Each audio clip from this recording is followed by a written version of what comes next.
খাচ্ছি বিরিয়ানি। তুই বুঝি মিথ্যা কথা বলিস না, আমি একাই বলি। চল আবার যাবো। জানিস বান্ধবী, আমার না কত বড়লোক ঘরে বিয়ে ঠিক হয়েছে জানিস? 50 বিঘা জমি আছে, জমিদার ঘরে জমিদার। হ্যাঁ, আমার বর তো সরকারি চাকরি করে, আমারও সেই বড় লোক আমার বর। তাই আমার তো মনে হয় তোর থেকে আমার বর বেশি বড় লোক। আরে ধুর, আমাকে বিয়ের পর রানীর মতো রাখবে বলছে জানিস, কোনো কাজ করতে দিবে না। 2-3টা কাজের লোক আছে, সব আছে জানিস। আমি তো আমার বাড়িতে রাজকন্যা হয়ে থাকি, আর শ্বশুর বাড়িতে গেলে আমাকে রাজ রানী করে রাখে। তাই তবে যাই বলার তাই বল, আমার শ্বশুর বাড়ি কিন্তু খুব বড় লোক। দেখাই যাবে বিয়ের পর, খোঁজ খবর রাখিস তাহলেই হবে। হ্যাঁ অবশ্যই, খোঁজ খবর তো হবে এক্ষুনি। ঠিক আছে চল তাহলে, চল। বিয়ের পর বান্ধবীর অবস্থা। হ্যালো, কিরে বান্ধবী, তুই তো বিয়ের আগে খুব বলতিস তোর ঘরে নাকি 50 বিঘা জমি। কি ব্যাপার, এখন কি করছিস তুই? হ্যাঁ রে বান্ধবী, আমার অনেক বড়লোক ঘরে বিয়ে হয়েছে, 50 বিঘা আমার বরের জমি আছে। আরে আমি জমি দেখতে এসেছি, আমার 50 বিঘা জমি তো অনেক লেবার, ঘাস তোলার জন্য মোটামুটি 100টা লেবার থাকে, তো লেবারগুলাকে আমি দেখতে এসেছি আমার বরের সঙ্গে।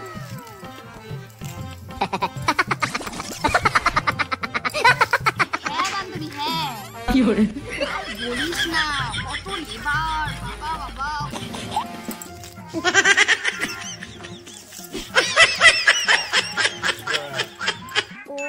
আচ্ছা আচ্ছা, ভালো ভালো কর। আরে বান্ধবী, তোরও তো সরকারি চাকরিওয়ালা ঘর দেখে বিয়ে হয়েছে, তাহলে তুই আজকে কি খাওয়া দাওয়া করলি বান্ধবী? হ্যালো বান্ধবী, আরে আমি তো বিরিয়ানি খাচ্ছি।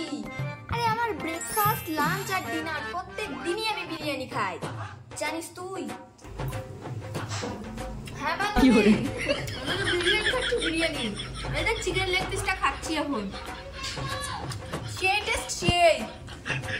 হ্যাঁ হ্যাঁ, ভালো ভালো, খা খা, আমিও রোজ দিন বিরিয়ানি খাই জানিস। ঠিক আছে।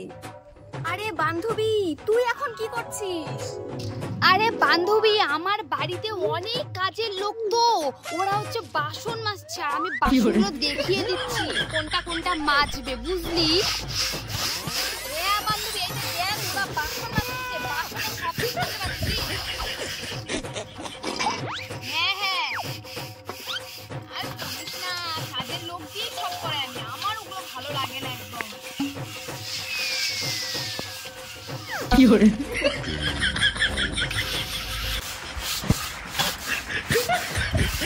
ও আচ্ছা ঠিক আছে, দেখাই দে তুই। হ্যাঁ আচ্ছা আচ্ছা ঠিক আছে। হ্যালো বান্ধবী, তুই এখন কি করছিস? তোর তো বিরিয়ানি খাওয়া হলো, এখন কি করছিস বল? হ্যালো বান্ধবী, আরে আমি তো ওয়াশিং মেশিনে কাপড় কাচ্ছি এখন। আরে আর বলিস না। হ্যাঁ, ও ওয়াশিং মেশিনে কাপড় কাচ্ছিস? ঠিক আছে ঠিক আছে, আমার বাড়িতেও একটা ওয়াশিং মেশিন আছে, আমার একটা, আমার বরের একটা, শ্বশুরের একটা, শাশুড়ির একটা। ও তোর 4টা ওয়াশিং মেশিন, আমার নাকি 5টা আছে। আমি এখন যেটা সব থেকে দামি ওয়াশিং মেশিন সেটার মধ্যে কাচ্ছি জানিস।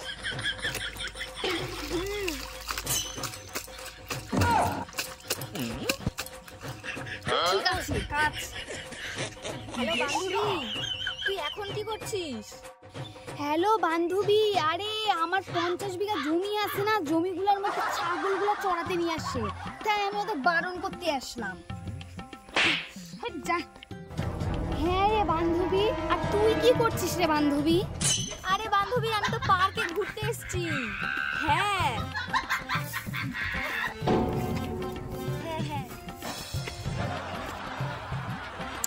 আরে 50 বিঘা জমির মধ্যে খালি ছাগলগুলো ছেড়ে দিয়ে যায়, আর মানুষের ছাগলের এত অত্যাচার, আর ভাল লাগে না।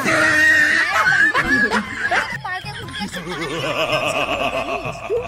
আরে বান্ধবী, তোর কথাটা মনে হচ্ছে খুব কাছ থেকে শোনা যাচ্ছে, মনে হচ্ছে আশেপাশে তুই কোথাও আছিস।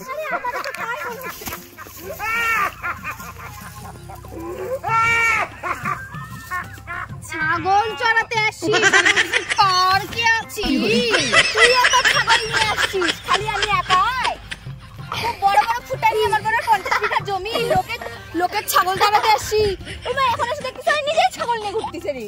আর তুই, তোর বর বলে সরকারি চাকরি করে, আমার বর না হয় 50 বিঘা জমি আছে, জমির খাটে, তাই আমি ছাগল নিছি, আর তোর সরকারি চাকরিওয়ালা হয়েও কেমন করে তুই ছাগল চড়াস?